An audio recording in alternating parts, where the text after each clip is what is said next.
nimuze dutanga umusanzu tukiri abasore tutarasaza ariko gusahurwa. Abadutwaye amagaju mubabwire ko amagara rutamagana. Ibyo gutaha simparanga kandi kumana simpanuka. Mureke impagarara isherezo ry'intambara. Tuzashambara dutambagire no mu mitamba. Tuzahera Goma duhuruke Ngoma twese ku murongo ni za salama. Duharanire kwiyegura ku manga yo guhora mu mahanga atagira igihamba. Narose ndi Rucuru nsanga abo bacurira ngo baracumbise. Ngiye gucumura nibuka amategeko 10.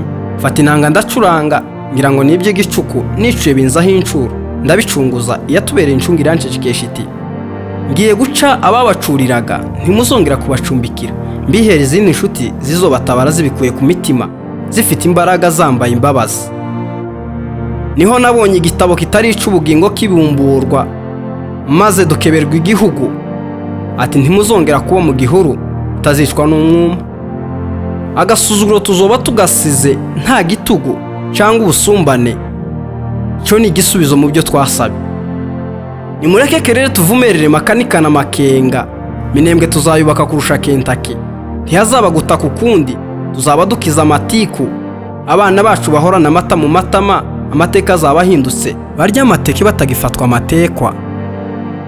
Tuzajabuka utujinja n'utujabwe tuje kajembwe. Nidushika mu kinyoni ikisi ikinyoma. Tuzavuza ikondera ko dushitse muri gakondo kundondi wabo w'indofanya.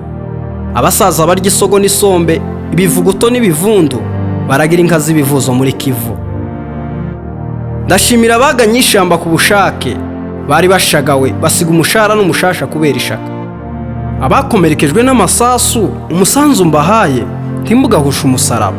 Ibyababayeho birasanzwe umuseke n'utambika tuzosimbagurika nk'abatarambaye amasima. Nimwihangane ntituzoba mwisi tutavanwamwe umugeni uwo niwo mugenzo wayo. Uwishaka izimushamura nimushirishavu. Yari umuhimbyi w'igikundiro intoro umutoni kuri data intungane ziri ntonganye. Musoro utari umusozi muzi wa Ndabagaza Abuneri imfura y'umurenge.